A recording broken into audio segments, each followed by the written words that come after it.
friends, this is the Miss Wolfie from our Half Acre Homestead. Today is June 9th, 2016, and this is a tea break. Now, I, I was really upset last night. I even phoned my brother Jane Zero and just, I had to pull the car over and phone him. I was so upset. Um, we have lived in this area since 2007, this particular area. And that's 9 years. And 5 or 6 out of those 9 years, every time Mom comes to visit, we've been going up to Gracefield, which is way up the highway, but a half an hour drive to highway driving to go to bingo. And every time we go, it's a struggle to get a seat. Now the problem, it's a small town bingo, folks. It's Gracefield, Quebec. It's a small town, right? I mean, they have a grocery store and a butcher shop and all that stuff, and a bank and all that stuff, but it's not very big. So we would go, and bingo starts at 6:45 or 6:45.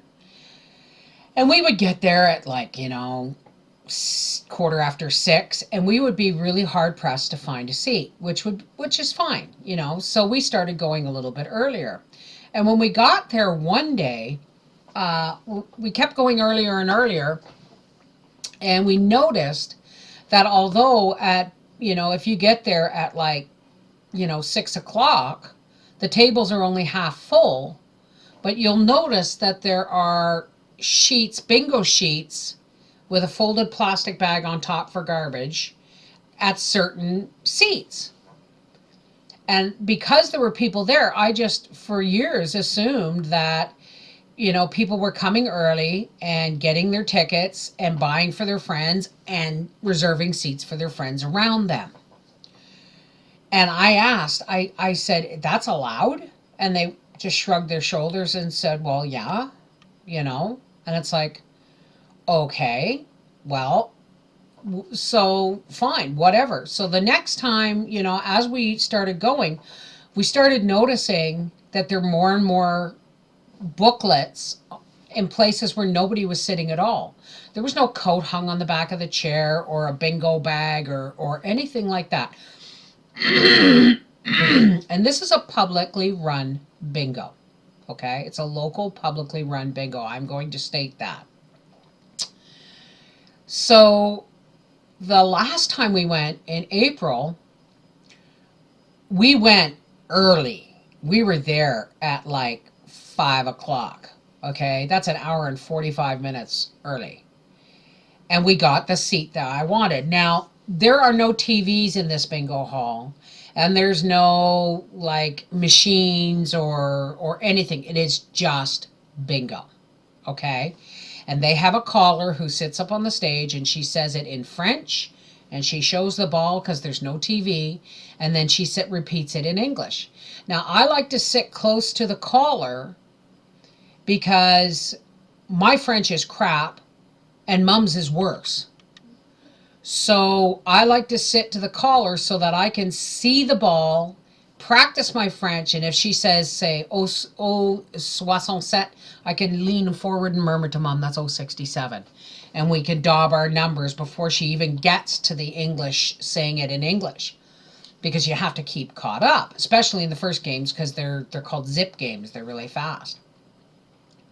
So I try to get a seat as close as I can to the caller.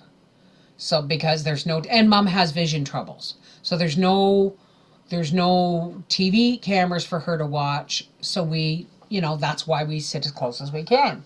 So we've been finding ourselves going earlier and earlier and earlier. And the last time we went, we finally, we got a seat up near the front. And did I move the bingo thing? Last time we went, there was this sheet sitting there and there was nobody at the table. So I just moved it over one and sat down and nobody said anything. So last night, Mom and I decided we're going to go to bingo yesterday. And we got there at 4:30. Okay, 4:30 2 hours and 15 minutes before even the early bird games start. And again, I saw our seat, but there was a bingo sheet there. And I went to move it, and a woman at the table behind me, it was like she was waiting for me. She pounced. Madame, you cannot move that. But she all said it all in French. All I heard was the word réservé. I said, what do you mean reserved? You can't just save seats for your friends wherever you feel like it. And she said, no, they paid to reserve it. And I went, what? And then I looked around, and almost 50% of the seats were reserved. Not with a sign that says reserved, but with these sheets. People paid, either they bought their books in advance the week before and marked their seat. I don't know how it works, but they were allowed to reserve their seats in advance so that they could walk in at 6:30, sit their butt down, and play bingo without worrying about fighting for a seat. And here's Mom and I, over 2 hours early, driving a half an hour drive highway time to get there early so we could get a good seat, and somebody's already bought it. So this begs the question, folks. Is this a public bingo or a private bingo? Because if you can reserve seats, why let anybody else come in at all? How does, I can't describe how that makes you feel to find out that for 5 years, Mom and I have been going to this bingo, and nobody once told us we could reserve our seat in advance. Nobody told us once. So I looked around when Mom and I sat down at, a seat 3 seats away from the caller. And because obviously the seat that we took last time was reserved again for somebody else. And I didn't know it was actually reserved. So I had taken my folding lawn chair because their chairs are uncomfortable. And I've been having back issues this week. And I sat down and I put down our packet of egg salad sandwiches. And Mom said, are we going to go buy tickets? Because I'm sitting there looking around. And every eye in the place was dark. Everybody. There was 20 people there. Even though it was over 2 hours early, there was about 20 people there. And every single one of them was giving me dirty looks. Because you know me, folks. I'm not going to sit and mumble. I'm going to say, what kind of, why I've asked. And I was never told that we could reserve seats here. What is this, a private bingo or a public bingo? So everybody's now giving me dirty looks. And I mean dirty looks. Scowling and stuff. And I just shook my head and said, no, I'm not doing this. And I stood up and I said, have fun with your private bingo. Now I know why your attendance is dropping. Because the last few times we went, they told us it's been dropping. It's been less than 100. Because nobody who shows up or isn't in the know can get a decent seat. So they stop coming.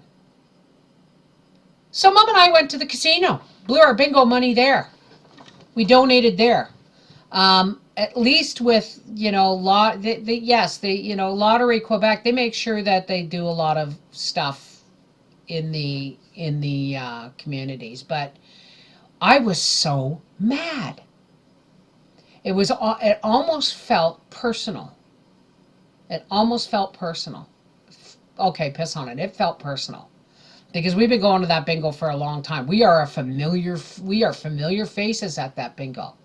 They know us. They come over and talk to us, So all of a sudden, every time we try to get close to the bingo caller, now they're reserving the seats for somebody else.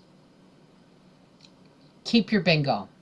I actually phoned our municipal office today to find out why we don't have a bingo, and they talking about a special license. But my point is, if we had a local bingo, this is what I told the mayor last year when I was talking to him about a bingo, because every year the seniors put on a bingo at the Canada Day celebration. on July 1st.